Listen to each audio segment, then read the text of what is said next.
Deal की कोई बात नहीं हो रही, वकला से कह दिया है कि जी डील की बातें ना करें, मुलाकातों से रोक दिया गया है वकला को। ये कहना है जी इमरान खान साहब का, और उन्होंने ये पैगाम अपनी आवाम के नाम पर भेजा है अडियाला जेल के अंदर से, जिसमें वो ये कहते हैं जी कि डील की कोई बातें नहीं हो रही जी कहीं पर। उन्होंने ये पैगाम, जो आपको पता है कि इस तरह के पैगाम जब भी कहीं पर पहुंचाने होते हैं तो सहाफ़ियों से बाकायदा कहा जाता है जी कि आप इस तरह के सवालात कीजिए, और फिर वो सवालात करते हैं और उनके फिर जवाब अपनी मर्जी से दिए जाते हैं। तो इमरान खान साहब ने ये एक पैगाम भेजा है अपनी आवाम के नाम पर, क्योंकि प्रेशर काफ़ी ज़्यादा बन चुका था इमरान खान साहब पर। और जहाँ तक मुज़ाकरात की बात है तो वो तो तकरीबन नाकामी का सामना करना पड़ रहा है इमरान खान साहब को, क्योंकि जिस तरह के इनके मुतालबात थे उनकी वजह से ये मुतालबात कोई पूरे होने वाले थे ही नहीं। तो इमरान खान साहब को एक बार फिर से नाकामी का सामना करना पड़ रहा है अब तक की इंफॉर्मेशन के मुताबिक। लेकिन बात यह है कि जो अली अमीन गंडापुर साहब ने गुज़श्ता कल वज़ीर-ए-आज़म शहबाज शरीफ साहब के साथ मुलाकात की थी, तो उस मुलाकात की वजह से भी पीटीआई को काफ़ी ज़्यादा प्रेशर का सामना करना पड़ रहा है, क्योंकि इमरान खान साहब का बयानिया ही यही था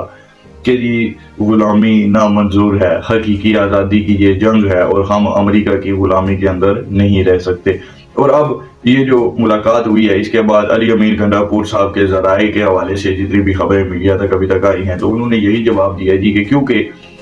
फंड्स की ज़रूरत है, वफाक नहीं हमें फंड्स भेजने, तो अब मजबूरी बन चुकी है, इसलिए ज़रूरी है कि जी इनसे जो है वज़ीर-ए-आज़म साहब से मुलाकात करनी पड़ रही है और वफाक से हमें फंड्स चाहिए। तो वो वैसे वफाक ने देने कोई नहीं थे, रोक के रख लेने थे, तो मजबूरी थी इसलिए मिलना पड़ रहा है। लेकिन उनका वोटर सपोर्टर ये बयानिया बाय करने के लिए तैयार नजर नहीं आता। अब क्यों नजर नहीं आता? क्योंकि इमरान खान साहब ने खुद ही तो उनके दिमागों में ये चीज़ बिठाई थी।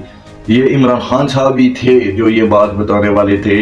कि जी अमेरिका के थले लगा हुआ है पाकिस्तान, हमारी रियासत महकूम है और हम पर हाकम जो हैं वो कहीं और बैठे हुए हैं, और क्योंकि हम गरीब मुल्क हैं तो हमें फाइनेंशियल तौर पर ब्लैकमेल किया जाता है आईएमएफ के ज़रिए, बाकी बहुत सारी ऐसी हैं इदारे इंटरनेशनल के जिनसे हमें कर्जे वगैरह चाहिए होते हैं। तो उन इदारों पर जिन ममालिक का इन्फ्लुएंस है, जिन ममालिक का असर रसूख पाया जाता है उन इदारों के ऊपर, वो ममालिक उन इदारों के ज़रिए हमारी रियासत को कंट्रोल करते हैं और अपनी मर्जी के हुक्मरान और पॉलिसियाँ हमारे मुल्क पर नाफिज करवाते हैं। तो ये टोटल बयानिया था इमरान खान साहब का। इसी के खिलाफ उनको जितना भी वोट पड़ा है पाकिस्तान में रिसेंट इलेक्शंस के अंदर, तो वो इसी बयानिए पर पड़ा है। तो अब अगर आप अपनी ही वफाक वही हुक्मरान के जो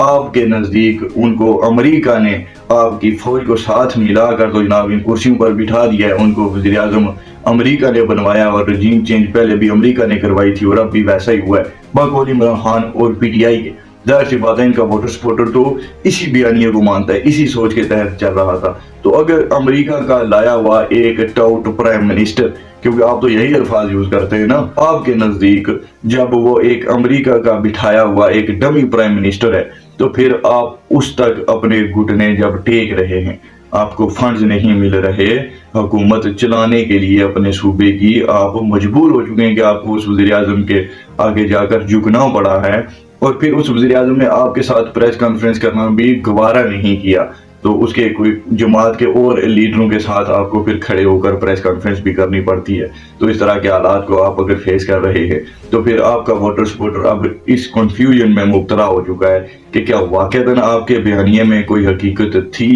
अगर आप अमेरिका की बनाई हुई एक डमी गवर्नमेंट के आगे झुक जाते हैं तो आप अमेरिका के आगे कितना ही खड़े होने वाले थे। अब इनका जो पक्का वोटर सपोर्टर है वो भी वही सवालात उसके जहन में भी आ रहे हैं कि जो सवालात हम 2-3 सालों से पीटीआई और इमरान खान साहब से पूछते चले आए हैं। तो अब ये काफ़ी मुश्किल बन चुकी है जी इमरान खान साहब के लिए। जो जहाँ तक डील की बात है वो भी काफ़ी ज़्यादा कोशिशें करते रहे खान साहब माजी करीब के अंदर भी, लेकिन इस बारे में मैंने पहले भी आपसे याद की थी कि 9 मई के वाक़यात में जो भी लोग मुलव्वस थे उनके लिए माफ़ी की कोई भी सूरत नज़र नहीं आती। वही बात है कि कोई सूरत नज़र नहीं आती, कोई उम्मीद बार नहीं आती,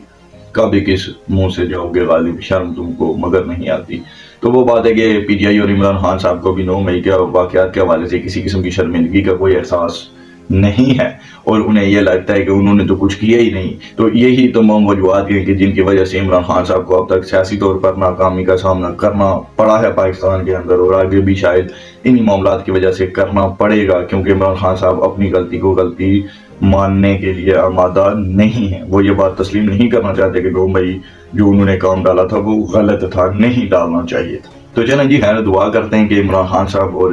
پی ٹی آئی اب اسی طرح کی سیاست کو آگے لے کر چلے اور آج نہیں تو کل ان کے معاملات بہتر ہو جائے اسٹیبلشمنٹ کے ساتھ بھی اور وفاقی حکومت کے ساتھ بھی، اور اس ملک میں سیاسی استحکام آنا چاہیے کیونکہ معاشی استحکام سیاسی استحکام کے بغیر نہیں آ سکتا۔ تو دعا گو ہے کہ علی امین گنڈاپور صاحب بھی جو ان کی حکمت عملی ہے اسی پر قائم دائم رہے ہیں۔ باقی ووٹر سپورٹر کا پریشر تو ہر سیاسی جماعت پر آتا ہے الیکشنز کے بعد، الیکشنز سے پہلے جو بھی وعدے کیے ہوتے ہیں انہیں آج تک نہ تو کوئی سیاسی جماعت پورا کر پائی ہے اور نہ ہی کوئی پورا کر سکے گی۔ تو یہی ہوتا ہے کہ بعد میں آپ کو عوام کا پریشر تو جھیلنا پڑتا ہی ہے، لیکن ہم کو خیبر پختونخوا کا جو صوبہ ہے اس میں ویسے بھی کافی زیادہ مشکلات نظر آ رہی ہیں، وہاں پر ٹی ٹی پی کا بھی کافی زیادہ انفلوئنس ہے، اور بھی امن و امان کی صورتحال اور مہنگائی کی صورتحال بھی بہت زیادہ بڑھ چکی ہے وہاں پر، اور امن کی کوئی صورت نظر نہیں آتی، وہاں پر فساد برپا ہوا ہے اس وقت، اور لوگ بے روزگاری کا شکار ہیں، سہولیات کا ویسے بھی وہاں پر فقدان پایا جاتا ہے، تو غریب لوگ بیچارے کافی زیادہ مایوس ہو چکے ہیں،